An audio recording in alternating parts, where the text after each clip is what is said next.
Урматтуу мекендештер, футзал сүйүүчүлөрү, Борбор калабызда түштүк магистралда жайгашкан Ден соолукту чыңдоо борборунда футзал майрамы уланууда 3 күнгө созулган беттеш эс алуу күндөрү орун алып жаткан жана бүгүнкү ушул жекшемби күнгө каралган экинчи оюн Жакшылык Илбирс жана Ала Тоо Нарын командасы бири-бирине каршы беттешти. Баштоо алдында турат. Асман түстүү көк кийим менен булар Жакшылык Илбирс кечээ күнү алар өтө сапаттуу оюнду жүргүзүштү. Алгач алар Бакубат талаасы менен ойноп атканда бир экинчи таймдын ортолук бөлүгүнө чейин эсеп дээрлик бирдей болуп келип, бирок эң аягында ушул 5 мүнөт ичинде алар 4 гол киргизгенге жетишип 8-3 менен утуп алды эле. Жана бүгүн дагы ошол жеңиш сериясын алар уланткысы келет. Ал эми Ала Тоо Нарын дагы кечээ күчтүү командалардын бирөөсүн утканга жетишти. Дал ушул Ала Тоо Нарын кечээ алар Мурас командасы менен ойногу эле. Мурас командасында ушул эремди кууп жетип, же болбосо ошого жакын барганга өтө жакшы математикалык жактан мүмкүнчүлүгү бар эле. Бирок кечээкү беттеште алар жеңишти. Дал ушул Ала Тоо Нарынга алдыруу ишкен. Эми кечээкү оюнда ийгилик жараткан эки команда бири-бирине каршы келип отурат. Жана азыр саналуу көз ирмемдерден кийин беттешти баштайбыз. Кызматыңыздарда болсо, мен Эркин Абдуллаев жана кесиптешим Адилет Темирланов. Еще раз добрый день, уважаемые любители футзала. Мы начинаем второй матч этого тура в Бишкеке. Жилмасев Арчабишик, физкультурно-оздоровительный комплекс, как отметил мой коллега. И в этой встрече встретятся добротные, крепкие середняки. Ала Тоо Нарын из Нарынской области и Жакшылык Илбирс из Бишкека. Ну что можно сказать, команды довольно опытные, неплохие. Стоит отметить, что Нарын Ала Тоо в прошлом сезоне играл в первой лиге, в этом сезоне играет в высшей лиге Суперлиги и довольно-таки неплохо показывает. И как отметил мой коллега, вчера был очень эмоциональный, напряженный матч с одним из лидеров Суперлиги, с Исыкульским Мурасовым, по итогам которого Ала Тоо Нарын добыл очень значимую, я бы сказал, даже не побоюсь этого слова, сенсационную победу, в котором Ала Тоо полностью переиграл Исыкульцев. Ну что ж, хватит ли им запала на этот матч, потому что, учитывая очень плотный график расписания игр в Суперлиге, командам приходится за 2 дня играть по 2 матча, а учитывая тот факт, что футзал один из самых за 3 дня. Один из самых затратных, энергозатратных игр, динамичных игр, конечно же, очень большая нагрузка на игроков идет. Но на то они и профессионалы, что должны выдерживать такие нагрузки. Поэтому уже сегодня Жакшылык Илбирсу, конечно, есть за что побороться. И в конечном итоге она может навязать очень хорошую борьбу. Ну что ж, давайте плавненько перейдем к протокольной части сегодняшнего матча, к составам команд. Начнем мы с номинальных хозяев, с Жакшылык Илбирса. Под первым номером голкипер Арген Кадралиев, 7-й номер молодой игрок Абдыджалил Улу Айдарбек, еще один молодой игрок Кайрат Куланычев, 3-й номер, 20-й Атабек Намазбаев, 8-й Эльмирбек Кабылбеков, 10-й Мелиспек Улу Азамат, 9-й молодой игрок команды Улу Денисбек, 13-й Марат Дуванаев. Я основал одного Дуванаева, и не знаю, однофамильцы или братья в большом футболе есть. Да, это, кажется, родственники. Дуванаев, если не ошибаюсь, в Алдышате играл, забыл имя, но обязательно вспомню. Так вот, продолжаем. 2-й Аман Садыкбеков, 21-й Данер Улу Абдурахим и 14-й Ильяс Хамбаров. Вот с таким составом сейчас Жакшылык Илбирс в бело-синих цветах играет, в черных шортах, в черных гетрах, а бирюзово-белых цветах это нарынская команда.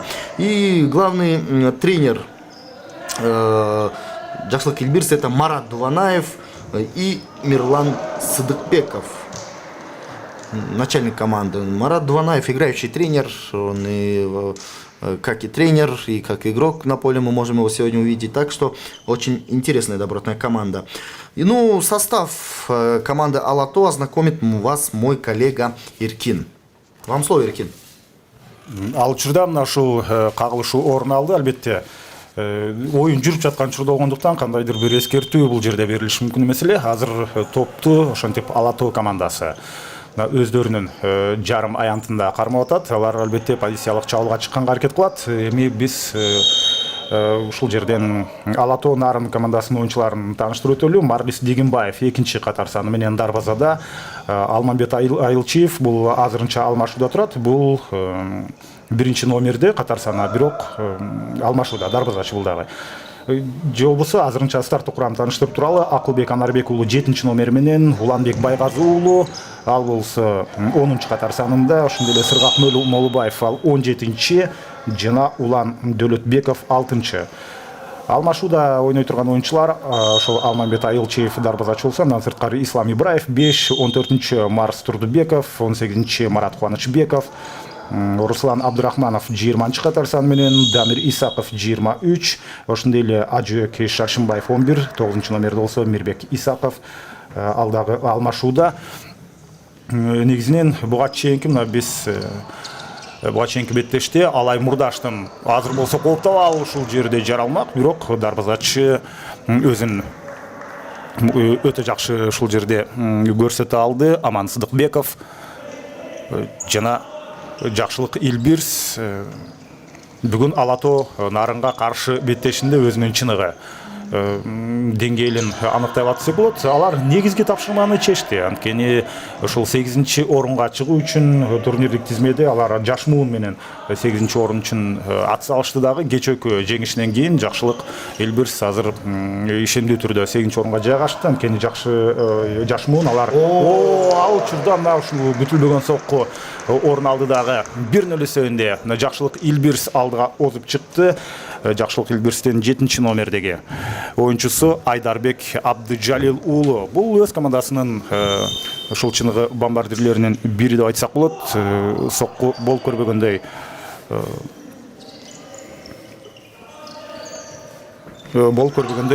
жакшы мына соккуну чындыгында узатып кетти. Бул жерде дарбазачыны түздөн-түз күнөөлөө деле кыйын. Ал учурда болсо кайрадан топту өздөрүнө алып туруп ушул позициялык чабуулдарын улантканга аракет кылып атат. Бир тойлы динамикалуу оюнду биз көрүп атабыз. Буга чейинки Бакубат Талас менен Жакшылык Элбирске салыштырганда алар 3-1 менен аяктады дагы. Көп гол кирбеген менен ошол эле учурда кандайдыр деңгээлде чабуулга өткөн учурда жакшы гол жарата турган мүмкүнчүлүктөрдү алар ишке ашыра алган жок деп ал жагында айтсак болот. Аларга караганда албетте бул бүгүнкү азыркы ойноп аткан командалар деңгээл жагынан бир аз жакшыраак. Азыркы учурда кечөөкү беттештерде албетте аны аныктады. Ошонусу дагы чындыгында мына Катар менен 3 күндө бирден оюн өткөрүү ошол айрыкча 3-күнү жакшы билинип баштайт. Өтө жогорку деңгээлде оюнду, жогорку ылдамдыкта динамикалуу оюнду жүргүзгөн учурда баары бир өзүнүн таасирин ошол 3-күнү ал өзүнүн таасирин берет.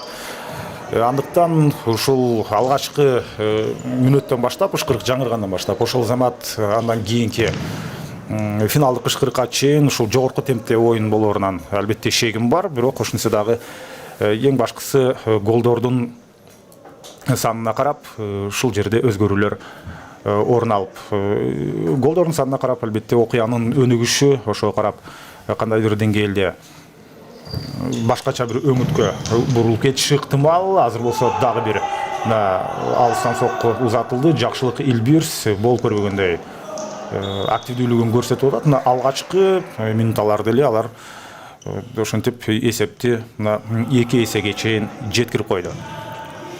2-0. Очень добротное начало для Жакшылык Элбирса, который в прошлом матче выиграла Бакубат Талас со счетом 8-3, разгромила. Но ради справедливости нужно отметить, что и Алато Нарын в последних 2 матчах не имеет на своем счету поражений. Обыграли 5-3 Мурас, об этом мы неоднократно говорили. И со счетом 10-1 обыграли Алай Мурдаш. Так что эта команда очень на хорошем ходу в последнее время, но опять же хватит ли сил с мячом. Жакшылык Элбирс, передача в центр. Ошибка при передаче на фланг и, конечно же, аут. А я напомню, уважаемые телезрители, что вы в прямом эфире смотрите на телеканале Кыргызспорт ТВ, на YouTube-канале. Мы ведем трансляцию. Спонсором трансляции является компания Халыкбанк. Итак, с мячом Нарын Алато. Ну, пока что горцы ошибаются.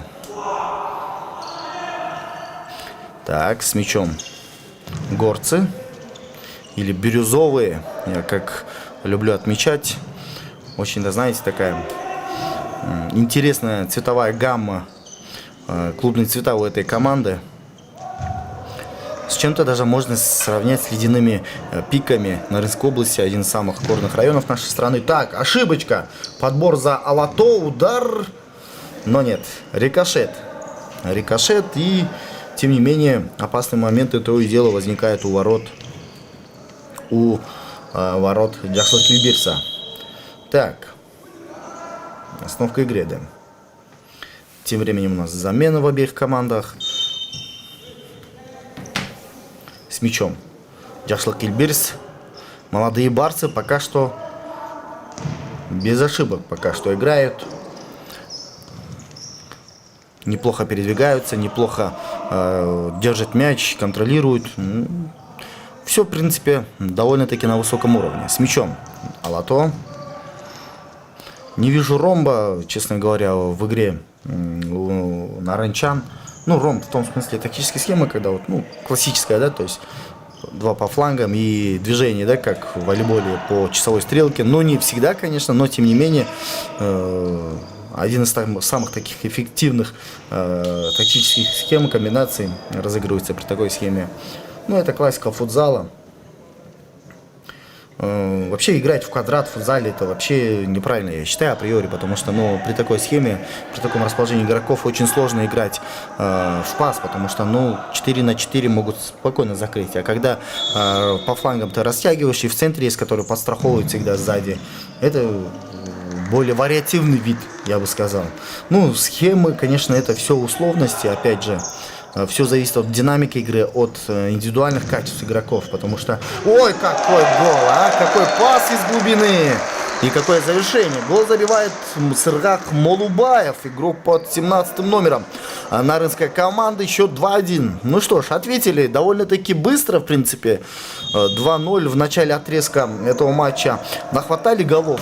Немножко успокоились, стали плести кружева атаки вокруг штрафной площади молодых барсов и в итоге завершили начатое хорошим голом. Ну, удар добротный такой, знаете, не стал обрабатывать мяч, сразу пробил. Ну, всегда нужно так и делать, по сути, в футзале, потому что, ну, доли секунды в футзале решает очень многое, потому что, ну, очень мало времени дается для принятия решений. Это очень динамичный вид спорта, как мы знаем, поэтому игроки должны очень быстро размышлять, очень быстро. Вообще скорость в футзале один из самых высоких. Если говорить о видах спорта вообще, то один из сложных координационных таких моментов, именно по координации, считается одним из сложных видов спорта, это футбол и футзал, по сути, да. Самым быстрым является, конечно, бокс. В боксе спортсмен, по сути, за секунду, точнее, не то чтобы за секунду, а вот есть вариации до 60, больше 60 таких решений можно принять.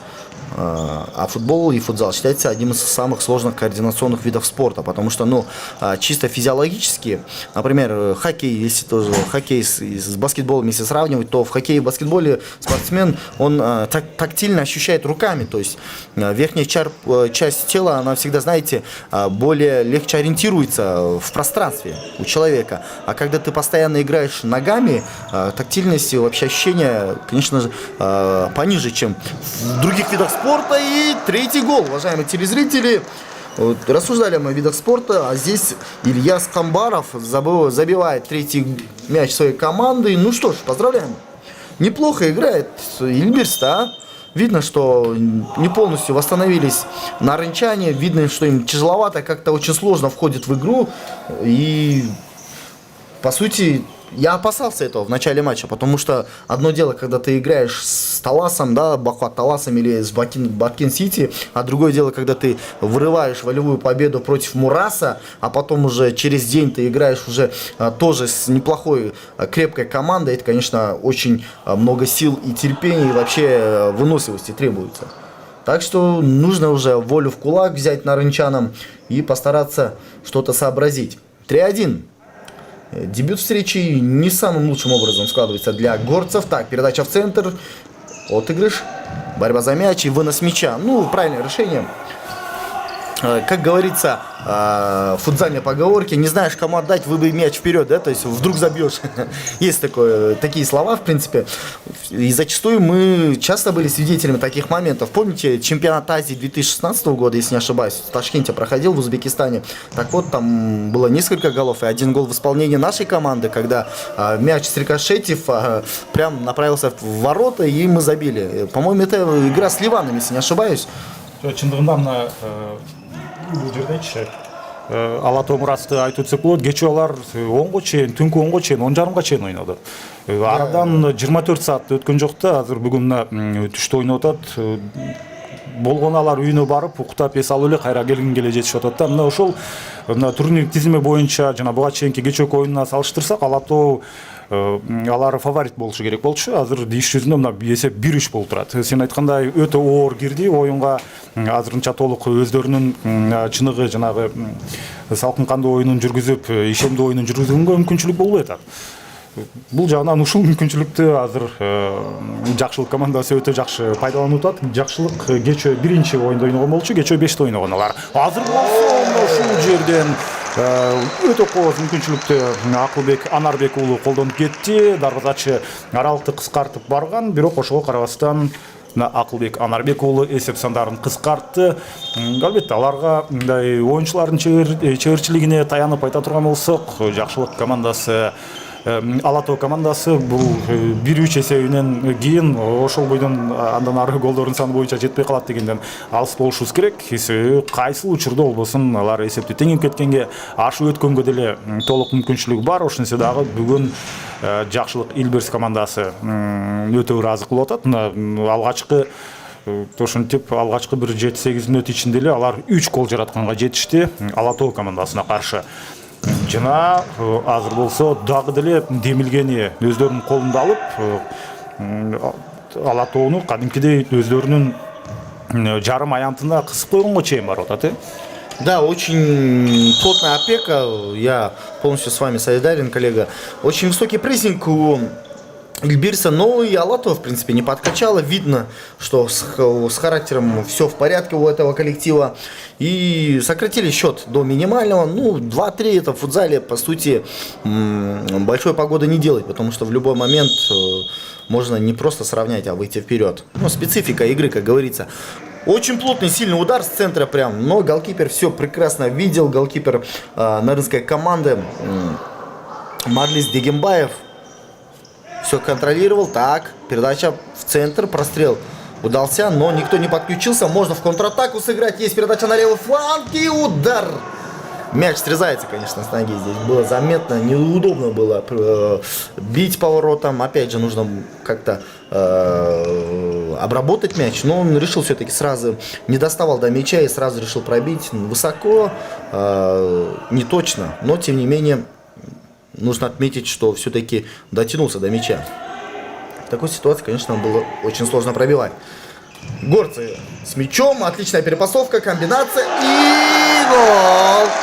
Вот это да! 3-3, камбэк, уважаемые телезрители. Вот это характер, я понимаю. Вот это воля к победе. По-другому в спорте нельзя. Либо ты побеждаешь, либо тебя побеждает, как говорится. Поэтому нужно стремиться всегда и бороться до конца. Анарбек уулу Акылбек. Дубль на его счету в сегодняшнем матче. 2 гола. Игрок под 7 номером. Очень своевременно оказался в штрафной площади соперников. Ну, чисто такая образцовая комбинационная игра возле ворот. И, конечно же, забитый гол. Ну что ж, теперь ответ за молодыми барсами. Пока что барсы успокоились после 3 забитых мячей. Как-то вот, знаете, не получается у них все впереди. Да, воспользовались таким расслабленным состоянием соперников. В начале матча забили сразу 2, потом еще 3. И думали, ну вот, все уже как бы, да, матч за нами. Но не тут-то было, как говорится.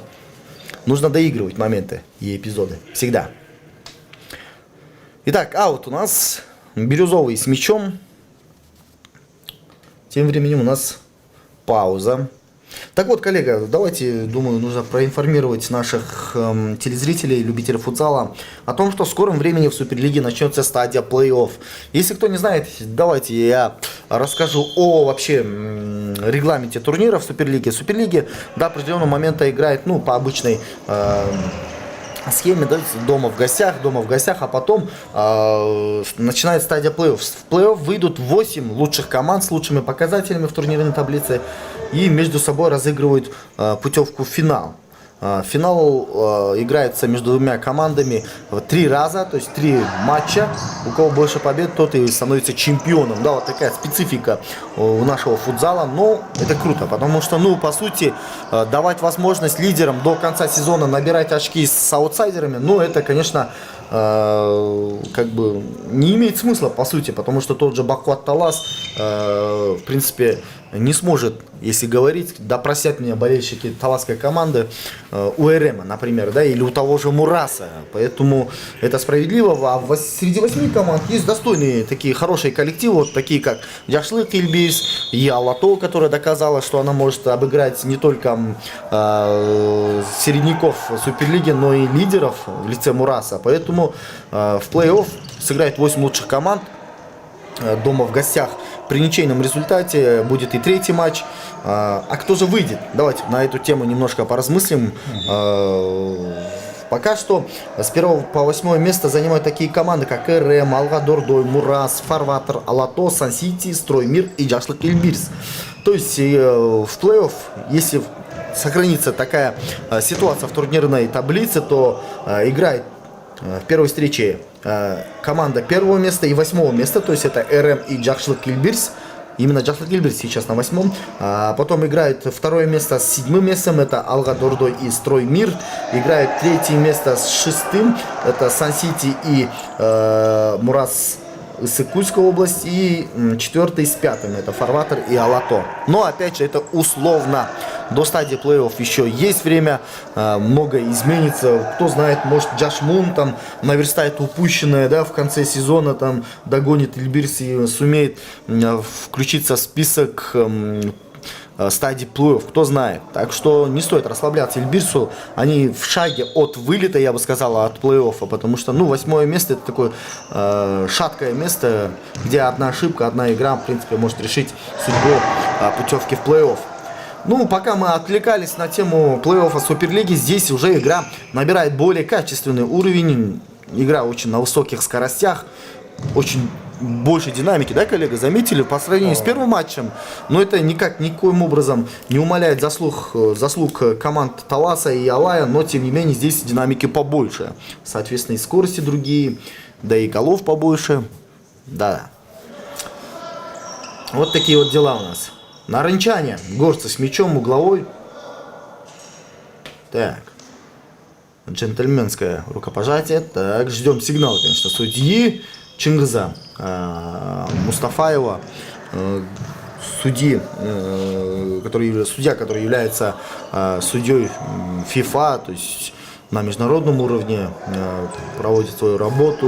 Ему в этом помогает судья первой категории Ашурбаев Махмуд. Ну, о судьях тоже мы немножко поговорим, в частности о Нурдине Букуеве, наша главная футзальная звезда, я по сути скажу, у нас звездой мирового масштаба, не побоюсь этого слова, и азиатского уровня является не игрок, а наш судья Нурдин Букуев, который является рекордсменом по проведенных матчей на чемпионате мира, является судьей международной категории, судья ФИФА. Ну, одним словом, большой специалист. Его все уважают, и лично я сам тоже очень уважаю. Очень хороший специалист, который хорошо знает свою работу.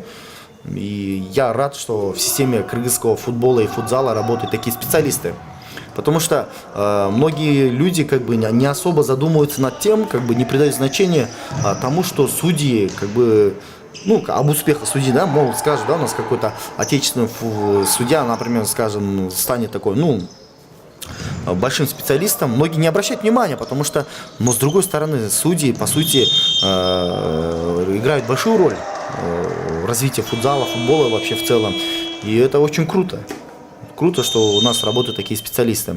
Азырынча биздин футболда, мисалы үчүн, дүйнө чемпионатына командаларыбыз чыгып элек болсо дагы, биздин да ушул Да, калыстарыбыз. наши специалисты. помните, как мы радовались, я вот сам лично радовался и отмечал тот факт, что в 2010 году на чемпионате мира на матче открытия, да, вместе в составе узбекистанской бригады судей, да, вместе с Сырматовым работал и Бахадыр Кучкоров на матче открытия, между прочим. Ну, это как бы символично, это круто, и все-таки радуется, да. Мы тогда, конечно, и мечтать не могли о таких турнирах, да, а сейчас вот в свете последних событий, знаете, болельщики уже начали привыкать к победам нашей сборной, да, успехам в футболе, футзале, поэтому мы начали избалованными такими. Вот такое состояние, такое ощущение наблюдается лично мною, потому что люди к хорошему всегда очень быстро привыкают. Раньше мы и не мечтали об играх нашей сборной, вообще в целом, да, у нас игры проводились до 2014 года очень редко, а сейчас мы уже как бы, да, если, например, играем с тем же условно Макао или Мьянма, там все наши болельщики там уже как бы вообще в обществе такие мнения летают наподобие, ну это ж Макао, да, с ними неинтересно играть, ну это же отбор на Кубок Азии, вот такие вот ситуации у нас в обществе. Ну это неплохо и не хорошо, это просто константа фактов. Тем временем у нас закончился тайм-аут, и, конечно же, продолжается матч. Но, закончу свою мысль, коллега, например, ладно, в футболе, это как бы ситуация, которая возникла буквально недавно, да, как бы в течение 5 лет, да, но в футзале у нас ситуация всегда была на высоком уровне. Я лично вправе, и болельщики вправе требовать от нашей сборной выхода на чемпионат мира, да. Потому что мы являемся одним из лучших команд Азии, поэтому мы можем, в принципе, как бы ставить задачу выход на чемпионат мира. Не на Азию, а на чемпионат мира, потому что мы являемся постоянным участником чемпионата Азии. В 2016 году нам буквально немножко не хватило, чтобы стать 4-й командой, которая выйдет на чемпионат мира, поэтому, в принципе, задача минимум для нашей сборной по футзалу – это выход на чемпионат мира. Чындыгында дал ушундай, ал үчүн Азиядагы эң мыкты 5 команданын бири болуш керек. Азырынча биз 7-чидебиз. Сен айткандай, ошол Ташкентте болгондо өтө күчтүү командалар менен ойноп, биздин команда бол көрбөгөндөй жакшы көрсөткүчкө ээ болду эле. Бирок эң акыркы оюнда ошондо унутпасам Иран менен, ошол Иран менен болгон кетеште. Иран это другой уровень, конечно. Тайпада да ушул Иран командасы бар болчу, андыктан аларга жеңилип калгандыктан ошентип чыкпай калганбыз. Бирок эң башкысы биз азыркы ушул Суперлиганын деңгээли жана улуттук курама команданын деңгээлин алып карай турган болсок, Кыргызстан Азиядагы эң мыкты 5 команданын катарына кошулганга дээрлик жетип калды да. И помните, вот, коллега, добавлю то, что в 2016 году тогда у нас играла другая вообще плеяда звезд в сборной, да, это Джитыбаев, Канимедов. Такие игроки, они уже как бы ветераны, да, сейчас у нас смена поколений, очень много молодых игроков привлекается. Тогда нам немножко не хватило, чтобы выйти на чемпионат мира, обыграя Иран или сыграя с ними ничью, мы тогда бы вместо Австралии поехали бы. Но потом было вдвойне обидно, когда выяснилось, что Австралия заявила одного игрока, который не является гражданином Австралии, то ли у него были проблемы, то ли это была такая подставная ситуация. Но одним словом, Австралию дисквалифицировали, а на ее месте могли быть мы. Это было вдвойне обидно. Тогда чемпионат мира проходил в Колумбии, и поехал 4-я команда от Азии, это Вьетнам. Так что это было очень обидно, еще раз добавлю. Мы не хуже Вьетнама, честно говоря, ничуть не хуже, поэтому немножко нам не хватило буквально. Азыр чындыгында эми жакшы нерселер бизди көп күтүп турат десек болот. Мына азыр Суперлигадагы бир топ сапаттуу командаларына бири-бирине каршы ойноп жаткан учуру, дал ушул оюнчулардын арасынан дүйнө чемпионатында ойногонго толук мүмкүнчүлүгү бар оюнчулар бар. Жана азыр болсо мына буштан чыгаруу, ал учурда калыстын ышкырыгы бул жерден жаңырды, демек аябаянттын ичинде бир топ жогорку чыңалуу орун алып атат. Бул биринчи эпизод эмес, буга чейин дагы ушундай көрүнүштөр бири-бирин башынан кармап ылдый басып, аз жерден чабып ичти болуп да колдор көтөрүлүп атты эле. Ошондуктан калысына экинчи ирет токтоп туруп бири-бири менен элдешүүсүн талап кылып атат.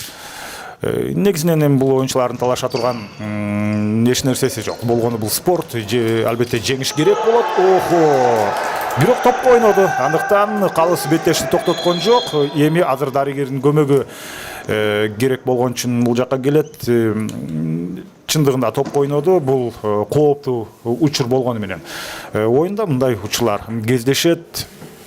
Сокку затканга өтө сонун мүмкүнчүлүк ушул жерде жаралды эле. 6 номердеги бул Улан Дөлөтбеков старттык курамда ойногон оюнчу, Алатоо Нарындын эң күчтүү оюнчуларынын бири. Азыр мына алтоо үчүн күрөштү. Эң башкысы буларда албетте бутунда атайын коргоочу коргой турган нерсеси бар. Андыктан мына ошол нерсе мына кыр сөбөккө катуу сокку болбош үчүн андан сактап турат. Азыр кандай мына прессингти жасады. Жакшылык Илбирс ар бир оюнчуну толугу менен жаап алып атат, бирок жеке чеберчилик деген баары бир ал өзгөчө. Мына Уланбек Байгазы уулу ары буралып, бери буралып, аягында өзүн карап жүргөн атаандашынан мына кутулуп чыкты эле.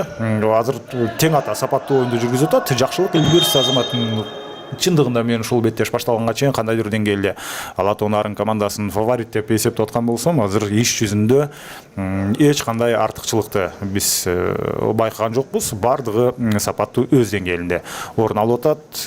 Жана мына Уланбек Байгазы уулу ал бир аз жарат алып калган сыяктуу. Албетте чарчоо бар, себеби өтө оор беттештерди өткөрдү. Бул Алатоо Нарын 5-нчи күнү мындан 2 күн мурда алгачкы беттешин алар Алайга каршы өткөргөн болчу. Аларды кесиптешим айтканда 2 эсеп менен 10-1 эсебинде утуп алган. Кечээки оюнда ошентип Мурас тутту, бүгүн болсо ошентип Жакшылык Илбирске каршы ойноп атат. Жакшылык Илбирстин дагы оюндары өтө оор болду. Мисалы үчүн 1-нчи күнү ушул 10-нчу турдагы эсиңиздерге салып өтөлү, бул мына ушул 10-нчу тур, бул 10-нчу турдагы алгачкы беттешин алар Фарватерге каршы өткөргөн болчу. Анда эсеп 6-5 менен аяктаган. Ушунда 1 гол айырма менен жеңишти атаандаштарына мына Фарватерге алдырып ийген эле.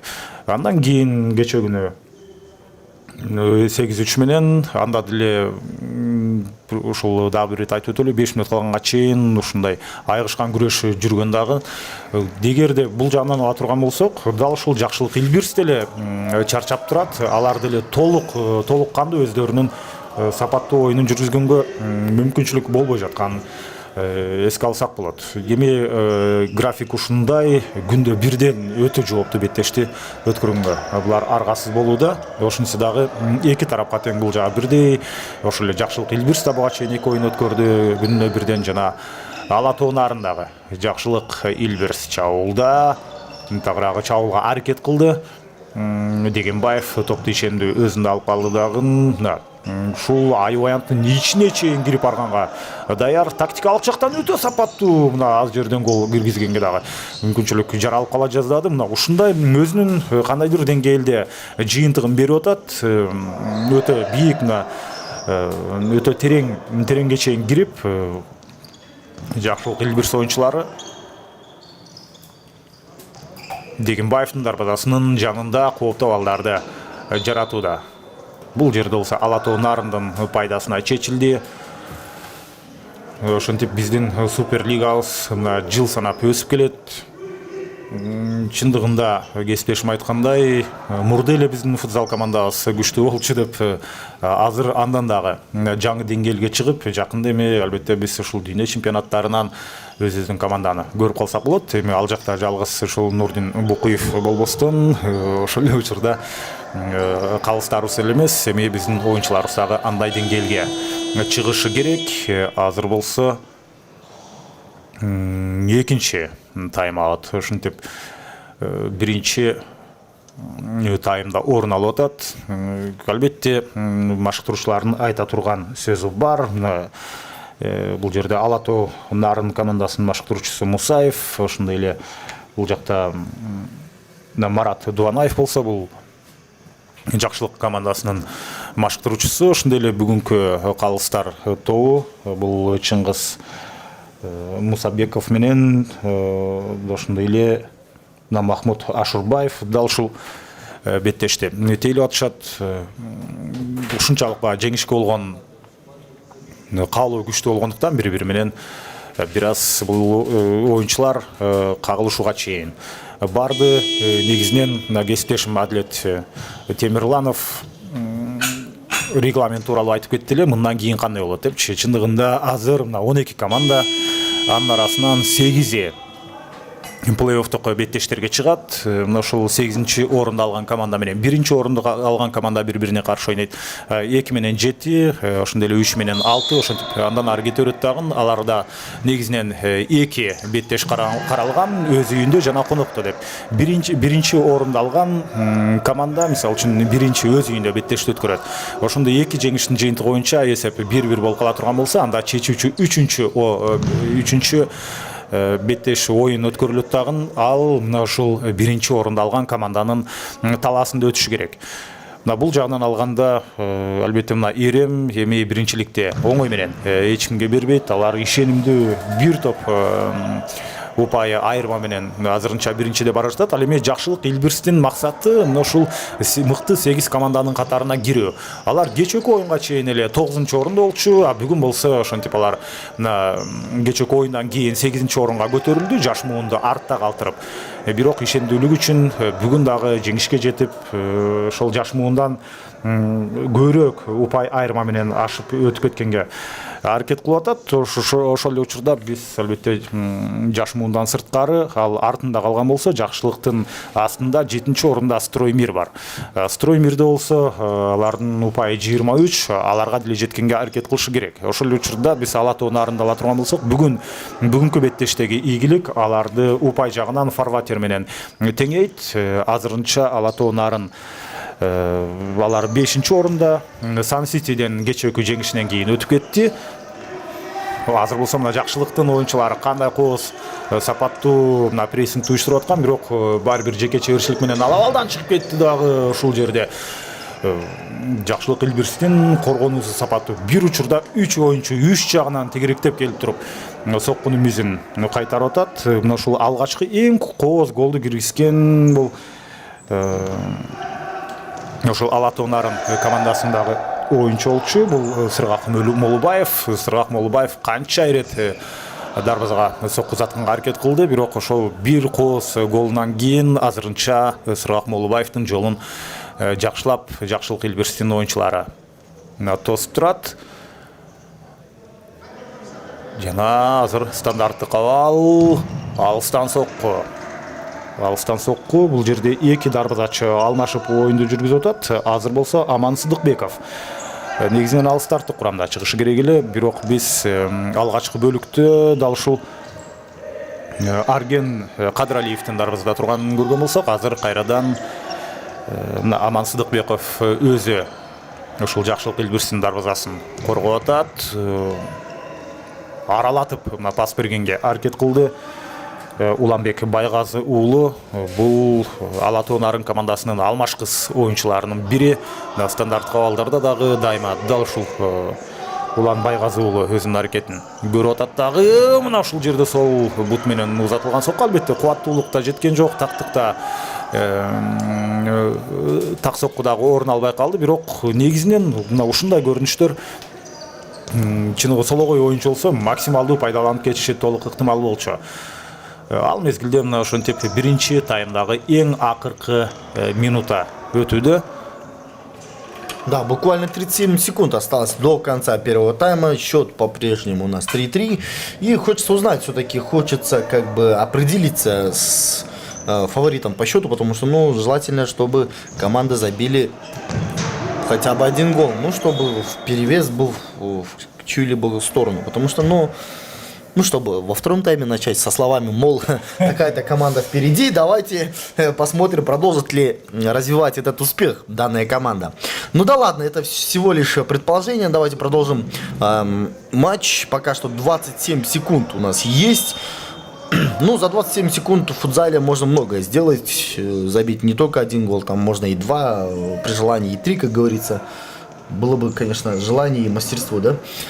С мячом. Так, молодые барсы с фланга на фланг катают, в центре нету игрока, только-только подключается, можно сделать удар, но рикошет и аут. 14 секунд осталось.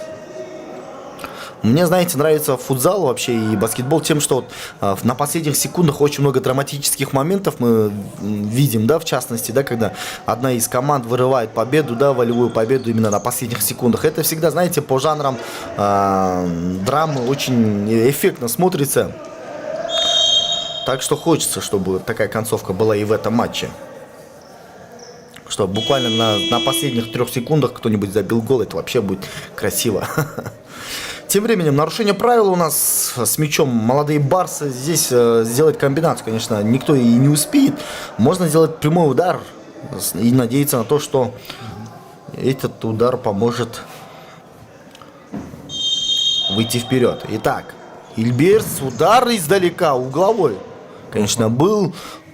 И секунда и 8 миллисекунд осталось. 1 секунда 8 миллисекунд, буквально пару мгновений.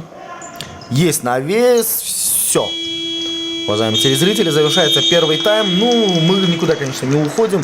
И вас тоже, кстати, призываем никуда не уходить, потому что буквально через некоторое время мы с вами снова встретимся во втором тайме этого прекраснейшего матча. Далеко от своих экранов не отходим. Увидимся, услышимся. Перерыв. Ну что ж, уважаемые телезрители, еще раз добрый день.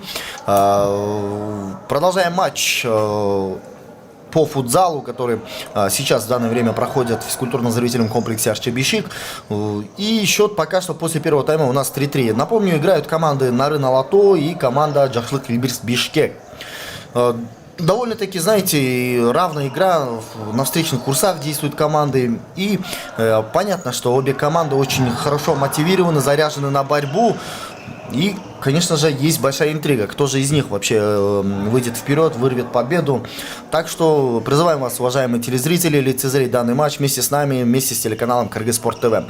Неплохо сейчас действует нарынчане, есть проход по левому флангу, удар, неплохой удар.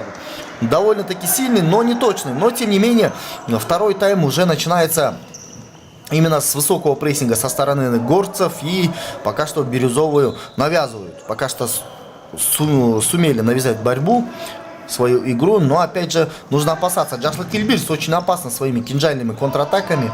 Выпады этой команды, конечно же, могут принести проблемы не только нарынской команде, но и другим коллективам.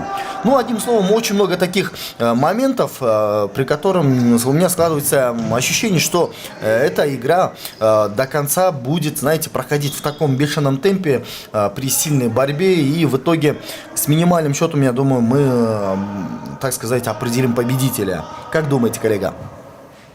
Чындыгында азыр мына Алато Нарын командасы дал ушул 10-чу турда жеңилүү эмне экенин билбей жалаң жеңиш менен келе жатат. Кечээ күнү жана мурда күнү болгон оюндарда атаандаштарын албетте утуп кетти. Айрыкча Алайды мына ийри эсеп менен уткан болсо, кечээ күчтүү команданы жеңип алды дагы. Бүгүнкү оюндун бирок тагдыры бир аз башкачараак болуп атат. Сен айткандай минималдуу айырма болуп калышы толук ыктымал. Себеби болбой эле мына ушул 3-чү күн булар физикалык жактан бир аз чарчап чалыкты деп айтсак болот. Но ошондуктан бул жерде тактикалык жүрүштөр жана ошондой эле азыр айрыкча экинчи таймда голдордун саны боюнча кайсыл команда алдыга чыгып ала турган болсо, мына ошого таянып андан ары оюнду жүргүзөт дагы.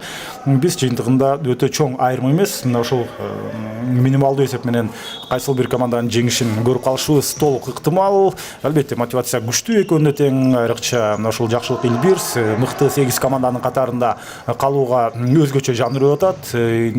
Айрыкча мына кечээкү жеңиштен кийин алар ишенимдүү 8-орунга чыккан болсо, азыр мына сен Адилет байкаган болушу керек, экинчи таймда демилгени көбүрөөк Алато Нарын командасы өздөрүн алып атат. Алардын ою боюнча жеке чеберчилик жагынан Алато Нарын командасы алар өздөрүн күчтүүбүз деп эсептейт. Андыктан ошол тыныгуу учурунда алардын башкы машыктыруучусу ал жакта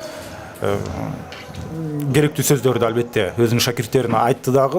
Эми Жакшылык Ильбирстин оюнун биринчи алгачкы 20 мүнөттүктө так аныктап алгандан кийин ошого жараша оюнду жүргүзүп атат. Кандайдыр бир кокустуктар болуп кетип эле деме Жакшылык Ильбирс гол жаратпаса, башка жагынан биз азыр Алато Нарындын толугу менен көзөмөлүн байкап атабыз. Жана ошондой эле сен айткандай бул жерде каршы эпкинден азыр чабуулга чыкканга жакшылык илбирс аракет кылат. Дал ушундай көрүнүштөрдүн бирөөсү узун пас дарбазачы менен 1-1 чыкканга 1 секундадай бир убакыт болду, бирок топту жакшылап кабыл алууда катачылык кетти дагы. Жыйынтыгында биз азыр эсеп сандардын өзгөргөнүн көрбөй калдык.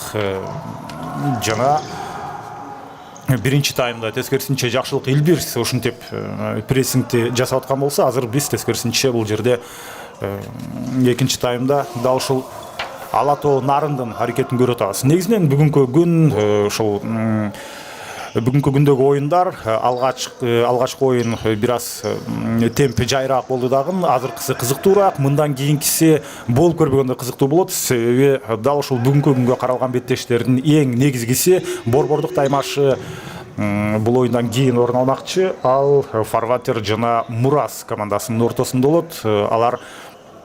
Алардын беттешинде кайсыл команда жеңишке жетерин алдын ала билүү өтө кыйын. Жана жакшылык илбирс чабуулда сол канатка бош калган аймакка которулду, бирок дал ушул жерде албетте жакшылык илбирстин бир оюнчусу болушу керек эле. Иш жүзүндө биз аны көрө алган жокпуз. Мына ушул сонун ачылган бош зонаны бош калтырып коюшкан. Экинчи таймда динамика андан да жакшы болуп атат, өтө ылдам оюн орун алууда. Себеби биринчи таймда эки команда тең түшүндү. Ошол алгачкы 20 мүнөттөгүдөй оюн менен ийгилик жарата алышпайт, же болбосо жеңишке жете албайт. Себеби эсеп сандары 3-3. Ошентип айрыкча эсеп сандарында кандайдыр бир так бир нерсе белгисиз болсо, бул жакта машыктыруучуларга, оюнчуларга дагы кандайдыр бир өзгөртүүлөрдү киргизүү кыйын. Дарбазанын үстүнкү каптал темирине тийип туруп топ кайтып кетти. Бул ошон менен экинчи көрүнүш. Биринчи таймда дагы бир ирет дал ушундай көрүнүш орун алды эле. Азыр болсо ушинтип тоо үчүн болгон күрөштө Ала Тоо Нарындын бир оюнчусу бир аз жабыркап калды. Бул Ала Тоодун 7 номердеги оюнчусу Акылбек болчу, бирок ал кайрадан орундан туруп беттешти улап кетти. Капталсыздыгынан топ оюнга кошулат. Калыс болсо мына белгилүү аралыкты аларга ченеп ошол жерден жакындабай турган айтып өтүп атат дагы. Бул кадимки көрүнүш. Ошол аут абалынан айрыкча атаандаштардын дарбазасына жакын жерде болгон учурда дарбазага таамай соккулар узатылат. Азыркы аракет бир аз башкачараак болду. Өзүнүн өнөктөшүнө топту өткөрүп бербестен ушинтип аябаянттын ичинен өнөктөштөрүн тапканга аракет кылды эле. Ал жакта дагы бир кооптуу учур бар. Рикошет орун алып калышы мүмкүн. Серпилген топ дарбаза торуна чулган калышы дагы ыктымал. Ала Тоо Нарын топту өздөрүнүн көзөмөлүнө алды. Ошентип мына жакшылык илбирс эми 8 мыкты команданын катарына кирип алган. Азыр алардын дагы бир соккусу буштан чыгарып берүү орун алышы керек. Анткени дарбаза таң калыштуу. Бир караганда топ бара жаткан учурда багытын өзгөртүп кеткендей болду эле. Коргоочуга да жана дарбазачыга да топ тийген эмес дагы. Болгону соккузаткан учурда бир аз тактык таамайлык жетпей калган экен. Ошентип мына эми болсо Ала Тоо Нарын кечээки оюндан кийин бир теп күчөйдө көтөрүлдү. Бүгүн болсо ошол эле учурда Ала Тоо Нарын эми Фарватер менен упайлардын саны боюнча теңелгенге өтө жакшы мүмкүнчүлүк бар. Бирок Фарватердин резервде дагы бир оюну бар экенин албетте эске алыш керек. Алар жеңишке жетпей калышы да ыктымал. Айрыкча кечөө Мурас утулуп калгандан кийин бүгүн өзгөчө башкача бир даярдык менен чыгып, кимге каршы болбосун упай алганга алар дагы аракет кылат. Жана алгачкы ошентип мына 5 мүнөт убакыт артта калды. Эки команда тең демилген өз тарабына алып гол жарата албай жатат, Да, так и есть, в принципе. Очень тяжело дается, конечно, командам. Очень сложная игра и равная борьба. Я бы сказал, отличный сейв в исполнении голкипера бишкекской команды. Прошу прощения.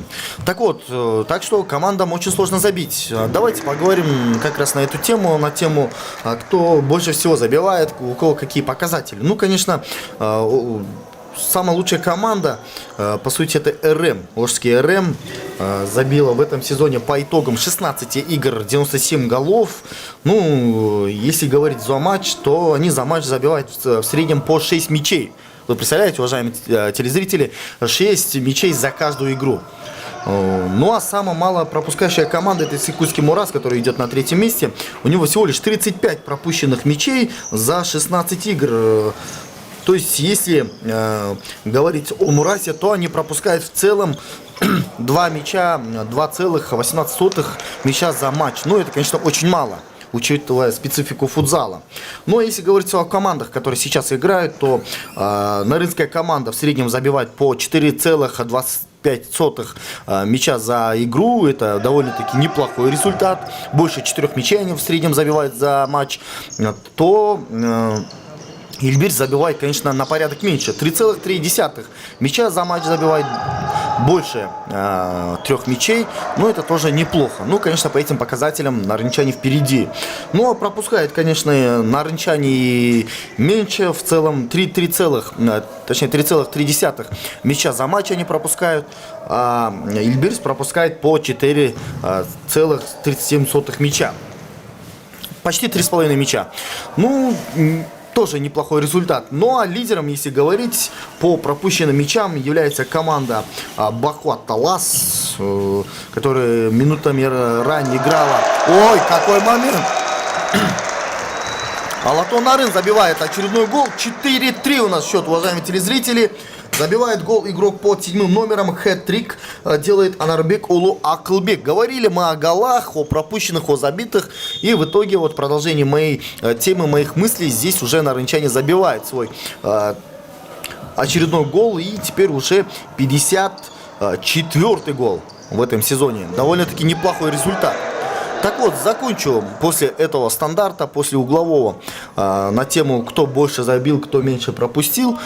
Сейчас нарынчане имеют хорошую возможность. Ну что ж, посмотрим на попытку бирюзовых, но пока что безрезультатно. Так вот, 97 пропущенных мячей у таласской команды.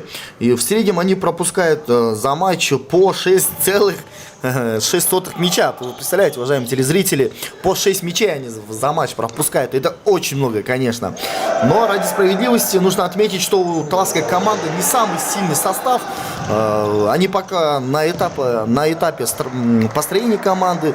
То есть они еще как бы должным образом еще не закрепили в Суперлиге, поэтому, конечно, понять их можно. Но в будущем они, я уверен, покажут более качественную игру, потому что, ну, прогресс, конечно, заметен. По сравнению с прошлым сезоном у таласской команды прогресс есть. Так что эти все данные, эта информация, эта статистика, конечно же, сохранится ненадолго. В следующем сезоне, конечно, я уверен, ситуация будет совсем иная.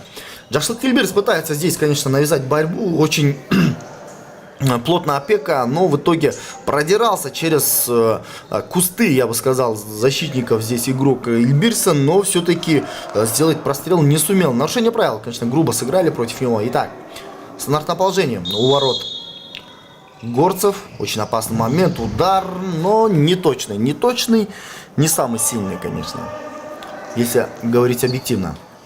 Тем временем бирюзовые пытаются здесь взять под контроль мяч, не сумели. В простейшей ситуации, конечно, допускают ошибку здесь игроки нарынской команды, но, конечно, они могут себе позволить, но нежелательно, потому что, 4-3 это не совсем такой результат, при котором можно играть спустя рукава, поэтому нужна концентрация до конца игры, очень ответственно относиться к каждому эпизоду, бережно, конечно, играть в каждом моменте, потому что, футзал — это такая игра, в котором каждый момент, по сути, может решить исход встречи, поэтому здесь нужно играть предельно четко, выверенно и грамотно. По крайней мере, тренер должен за этим следить, чтобы игроки играли более собранно. Ну что ж, тем временем матч продолжается. С мячом Ильбирс не спеша катают между собой мяч. Пытаются сейчас найти брешь в обороне соперников. Так, от игры ошибочка, подбор за нарынчанами. Горцы в атаке, ошибка. Контратак в исполнении молодых барсов. Но здесь уже ильбирсовцы не сумели закрепиться должным образом на этой позиции. И, конечно же, выпускают возможность. Так, длинная передача в исполнении бишкекской команды. Пока что столичная команда не может хорошо закрепиться на рубежах противников. Ну, высокий прессинг, конечно, не позволяет им. Очень хорошо передвигается, без мяча играет хорошо нарынская команда. Из-за этого, по большей части, очень много возможностей они себе создают голевых. Так что ильбирцевцам нужно уже как-то поднапрячься, как-то играть более креативно, стараться играть на скорости, на рывках, потому что из прессинга можно только на скорости выбраться, потому что футзал это та игра, в котором очень ограниченное пространство, поэтому скорость и контроль мяча решают многое. Так, ильбирц в атаке с правого фланга, можно прострелить, сумеет ли сохранить мяч? Нет. Одного обыграл, но второго было не суждено обыграть, но тем не менее... Попытка была очень, такая, знаете, перспективная, честно говоря. Так, с мячом горцы.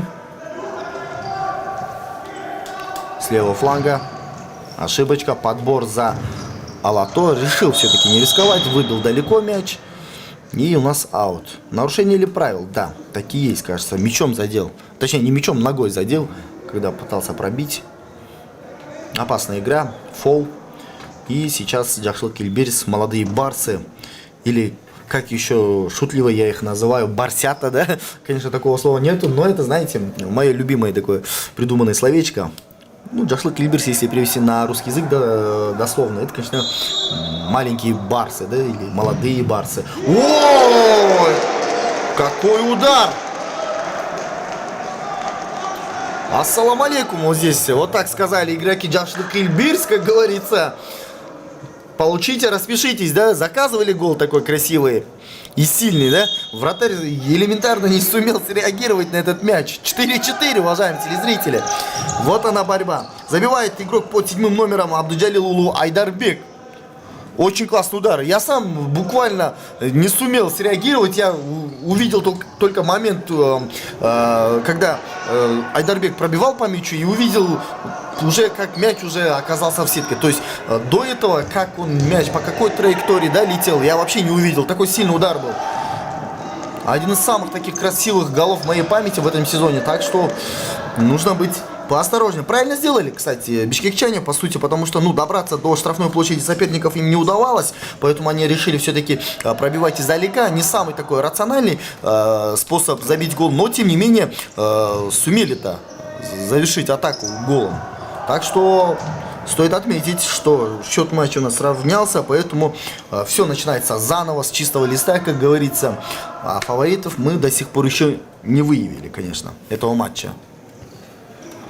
Өтө кооз стандарт кабалдан жаралган голду көрдүк. Жана эсеп сандары теңелди. Ошентип мына Алатоонун голуна бир топ убакыттан кийин гана Жакшылык Ильбирс жооп берди. Чындыгында бул окуя мына ушундай абалга бара жаткан. Анткени 4-3 эсебинде алдына озуп чыккандан кийин ошол гол жаралганга чейинкидей Алато нарын командасы активдүү болбой калды. Алар көбүнчөсү өздөрүнүн жарым таласын өтө баштады эле. Мына ошонун жыйынтыгында Жакшылык Ильбирс эсепти теңеп кетти. Ошол замат эле алар жооп бергенге аракет кылган. Бирок өтө кооптуу абалда дарбазачыга 2 оюнчу чыгып туруп, ошол жерден эсепти 4-4 кыла албай калды эле. Бирок биз ошол Абдижалил уулунун ушунчалык сонун бир соккусуна күбө болдук. Абдижалил уулу бул өз командасынын бомбардирлеринин бири. Азыр болсо мына капталсыздыктан топ оюнга кошулду эле. Ал учурда Дегенбаев бир топ дарбазадан алыс чыгып кетип атат. Айлаш керек. Буга чейин дагы бир нече ирет ушундай учурлар көрүндү. Өзүн футзалдагы Нойер сыяктуу алып жүрүп атат. Мындай учурда атаандашыңа топ тийип калды дегенче азыр жекеме-жекеден ийгилик жаратып чыкты эле. Дарбазачы бул жакта жакшы ойноп атат. Албетте бат-баттан биз Жакшылык Ильбирстин курамындагы дарбазачылар алмашып атканын көрүүбүз. Азыр кимиси экенин так айтуу да бул жакта кыйын. Гол өткөрүп алгандан кийин Алатоонарын кайрадан активдүүлүктү баштады. Мына ушул 4-3 эсебинде эле ушул демди, ушул темпти кармап калса болот беле. Иш жүзүндө болсо жалаң ушул голго карап, ошого таянып гана оюндан ары өткөрүп атышат. Алыстан сокку жерге түшүрбөй узатпайт беле. Жок, эми сокку узатуу мүмкүнчүлүгүнөн ажырады. Жыйынтыгында эми каршы чабуулга мүмкүнчүлүк берип коюшу ыктымал. Тоолуктар, демек, мына Алатоо нарын командасын ишендүү түрдө тоолуктар деп айтсак болот. Ал эми азыр бутун бийигирээк көтөрүп эле, андыктан калыска ушул жерден айтып атат. Мына Алато командасынын оюнчусу, бирок ал жерде эмнегедир эч кандай айыптоо берилген жок. Кээ бир учурда ушундай кооптоп ал деп буга чейин бир эпизоддо айыптоон берген болчу. Азыр болсо эмнегедир Жакшылык командасына каршы андай чечимди чыгарган жок. Калыс жана көзөмөл толугу менен азыр Алатоодо. Жакшылыктын оюнчулары эми эсепти теңегенден кийин ушинтип кайрадан демилген атаандаштарына берип койбостон ушул темп менен андан ары аракет кыла бериши керек. Мына бул дарбазага сокку болгону менен баары бир дал ошол позицияда өзүнүн өнөктөшү бар болчу. Андыктан аз жерден топко жакшылап реакция жасап, каршы эпкинден дарбазачыны кармап кое жаздады. Мына ушул 7-чи номерде ойноп жаткан, мына эң кооз стандарт кабалдан гол киргизген бул Акылбек Анарбек уулу болчу экен. Мен чындыгында Абдыжалил уулу дегенде Акылбек Анарбек уулу бул Алато командасынын чыныгы бомбардирлеринин бири. Ушул 10-чу тур башталганга чейин анын эсебинде 10 гол бар болчу. Кечээкү жана мурдакы оюндардагы голдорун кошкондо азыр албетте так санап эсептөө кыйын. Ошонусу дагы бир анын голдорунун саны мына 15-тин тегерегинде. Өз командасында дал ушул Акылбек сыяктуу оюнчулар бар үчүн Алато командасы азырына 5-чи орунду ээлеп турат десек болот. Болуп көрбөгөндөй ылдамдык күчөдү, баш айланткан ылдамдык орун алып атат. Биз күткөндөй, биз каалагандай оюнду ошол Алато менен Жакшылык командасы бизге сунуштоодо. Жана ошондой эле тайпалык оюндардан кийин биз плей-оффтук беттештер тууралуу сөз кылдык эле. Анда ошентип эгерде өз үйүндө жана конокто ойногондон кийин эсеп теңелип кала турган болсо 3-чү оюн орун алат, чечүүчү оюн орун алат деп айтканбыз. Бул албетте жарым финалга чейин же болбосо жарым финалды кошуп, ал эми финалда 3 жеңишке чейин беттеш уланат. Андайда биз мына өткөн жылы ушул Алга менен Эремдин ортосунда айыгышкан атаандаштыкты көргөнбүз. Алгач 2 оюн ошол Бишкекте орун алды. Дал ушул мына Ден соолукту чыңдоо борборунда Арча бешиктеги, андан кийин Ош шаарында 2 оюн орун алды. Жыйынтыгында эсеп 2-2 болуп калып, эң акыркы 5-чи чечүүчү беттешти көрүп, анда дагы эсеп тең-тең болуп, эң аягында пенальтиден ошондой Эрем командасы ийгилик жаратып кетип, андан сырткары Кыргызстандын Суперлиганын атынан, Кыргызстандын атынан алар эл аралык турнирде дагы өздөрүнүн күчүн сынап келди. Жана башка Азиядагы эң мыкты командалардын катарында биздин Суперлиганын чемпиону алардын фонунда эч кандай алсыз эмес, татыктуу каршылыкты көрсөтө алгандагы далилдеди эле. Эми биз кийинки ушул эл аралык турнирлерде эми кандайдыр деңгээлде байгелүү орундар тууралуу үмүт кылсак болчудай, туурабы? Да, так и есть, по сути, потому что, еще раз повторюсь, наша сборная, наш футзал вообще котируется на азиатском континенте очень высоко, поэтому мы достойны большего. Тем временем, буквально 6,5 минут осталось до конца встречи. Не сохранили здесь эльбирсовцы мяч. Аут с мячом горцы. Ждем, конечно, комбинацию с исполнением бирюзовых, что они придумают. Счет 4-4. Очень качественная, равная игра. Нарушение правил. Да, хромает сейчас. Хромая покидает игру молодой игрок Жакшылык Эльбирса. Номер я не сумел разглядеть из-за этого ракурса. Если не ошибаюсь, это 9-й игрок под 9-м номером Аманда Кула Денисбек. И вместо него вышел молодой игрок Абдыжалил Улуайдарбек с пушечным ударом. Хочется повтор этого гола, кстати, посмотреть. обязательном порядке посмотрю на социальных страничках ассоциации футзала. Что и вас, кстати, еще рекомендую посещать в Инстаграме сайт футзал KGZ.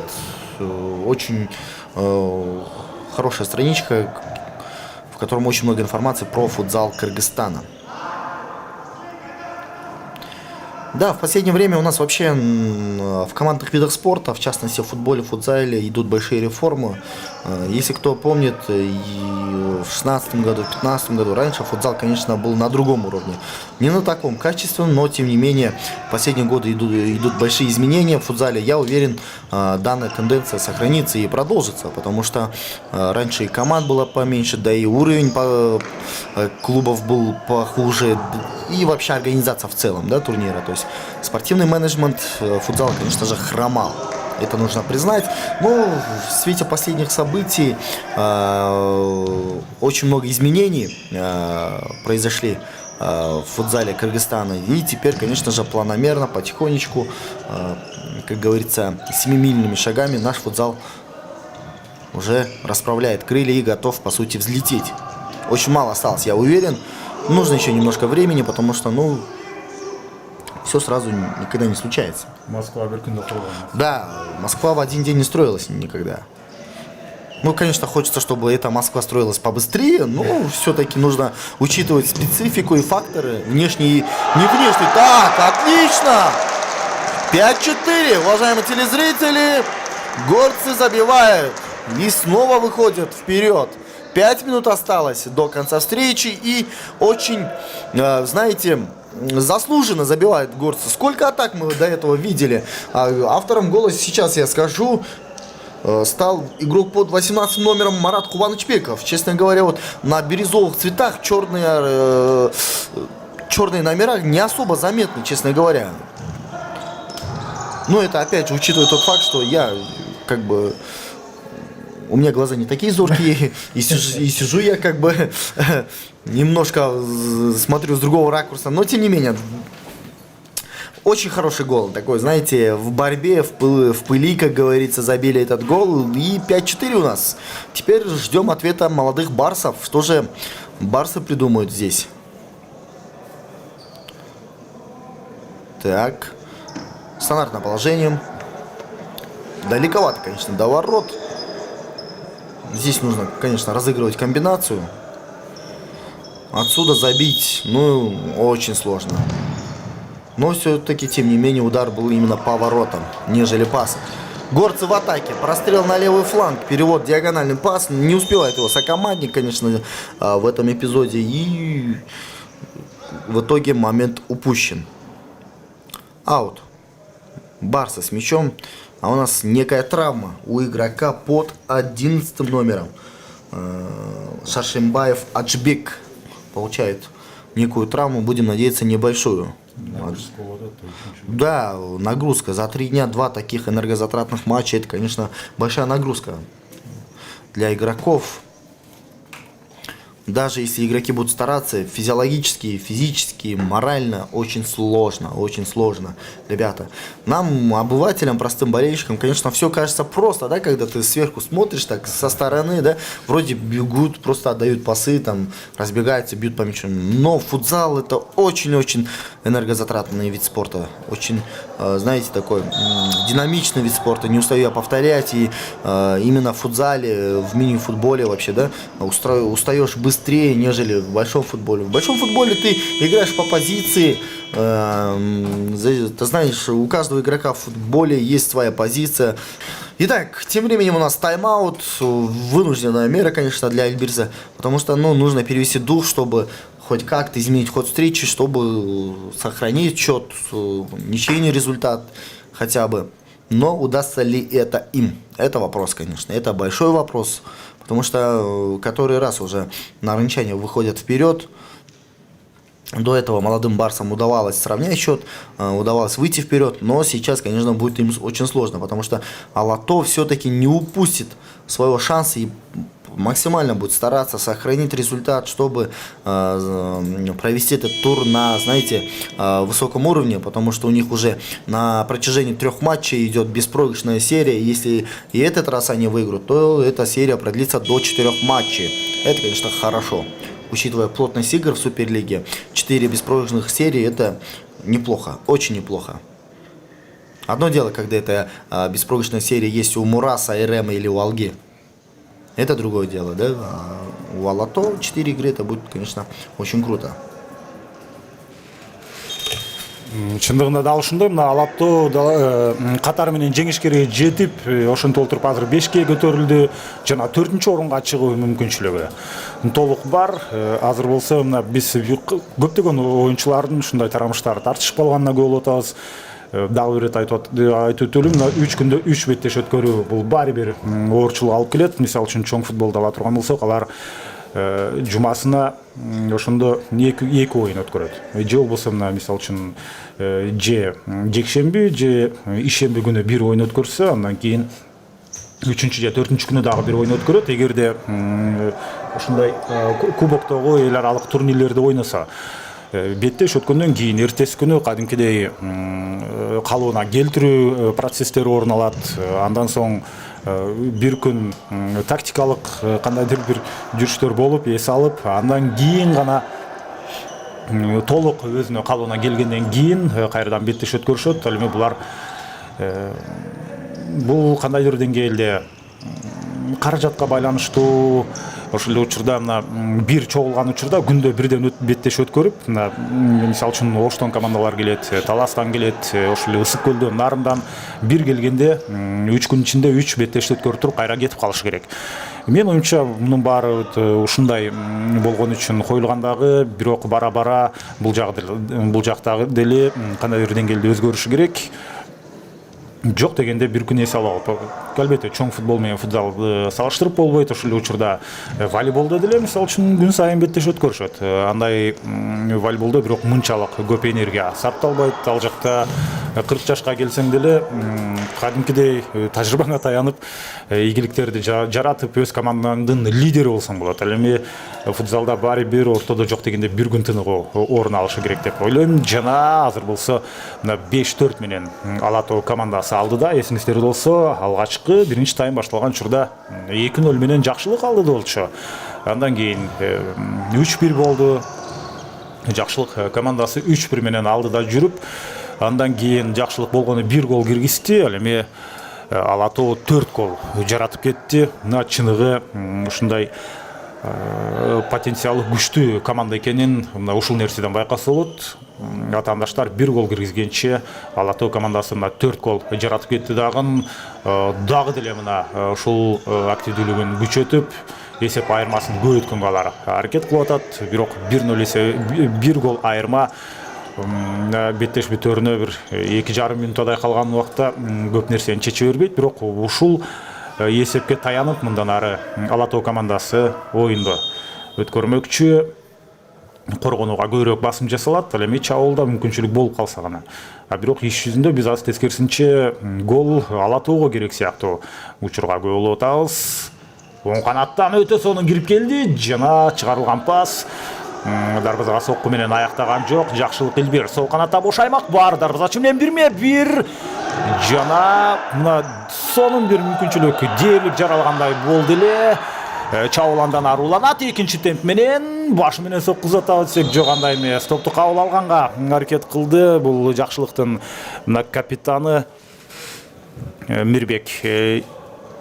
Жок, бул жерде тескерисинче Денисбек Амандык уулу ушинтип топту кабыл алуудан катачылык кетирип алды. Ойлонбостон ошол темп менен, ошол дем менен андан ары башы менен бир сүзүп аракет кылып көрсө деле болмок. Бирок ал жерде кубаттуу сокку орун алмак эмес. Мына Денисбек ошол үчүн ал жерде топту кабыл алып туруп, андан кийин соккузатам деп ойлогон болчу.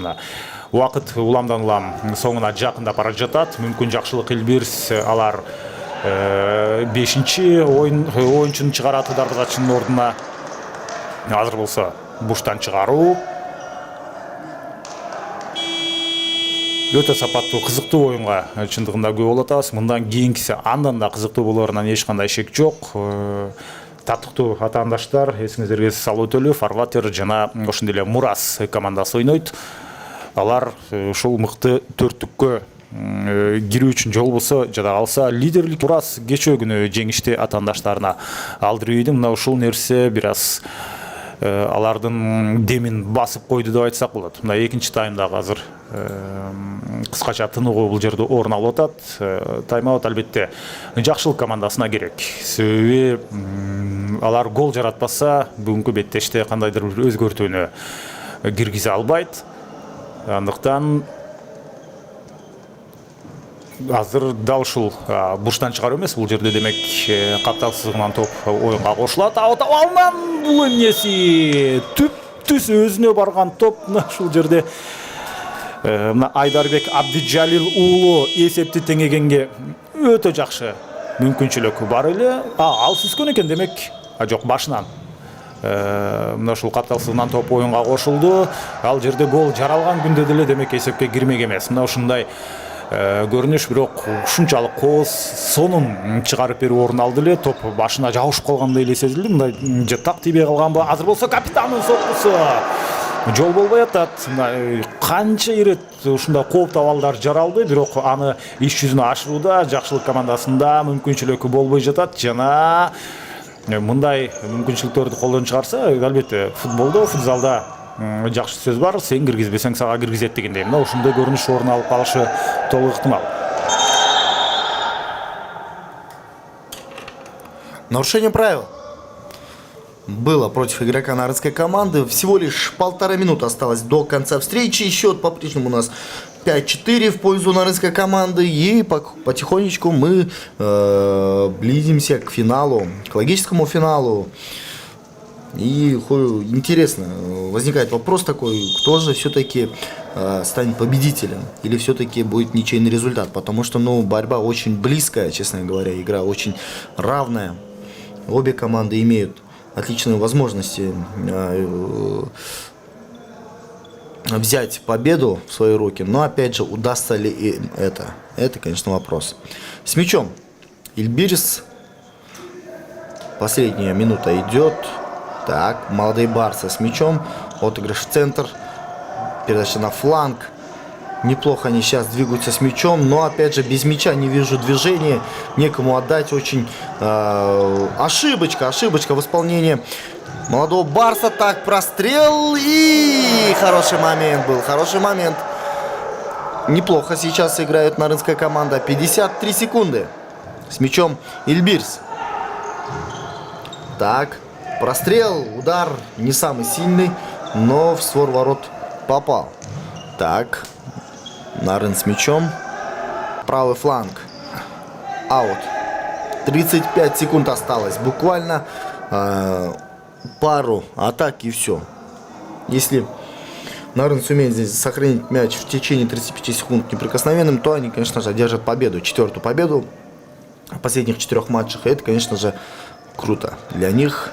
Они уже сравняются с Фарватером. Если сегодня Фарватер проиграет Мурасу, то Алато поднимется по разнице мячей на 4-е место, что является для нарынской команды отличным результатом, учитывая тот факт, что в прошлом сезоне данная команда играла в первой лиге, а в этом сезоне она может побороться даже за бронзовые медали, потому что сезон еще не закончен, есть время, поэтому у нарынской команды очень хорошие перспективы. С мячом горцы. Отыгрыш на вратаря. Есть навес. Ошибка. Неточный самый такой пас дальний. И 14 секунд. Последние 14 секунд. Ильбир с мячом. Нужно поменьше делать пасы. Нужно побольше двигаться и делать прострел. Нужно прострел. Удар, мяч срезается, но тем не менее есть возможность для контратаки. Все. Алато Нарын побеждает в этом матче. Очень хорошая игра. Конечно же, очень такие сильные эмоции. Мы перерыв. Буквально через некоторое время начнется последний матч этого тура между командами Фарватер Бишкек и Мурас Иссык-Куль. Далеко от своих экранов не отходим. Увидимся, услышимся. Пока что перерыв.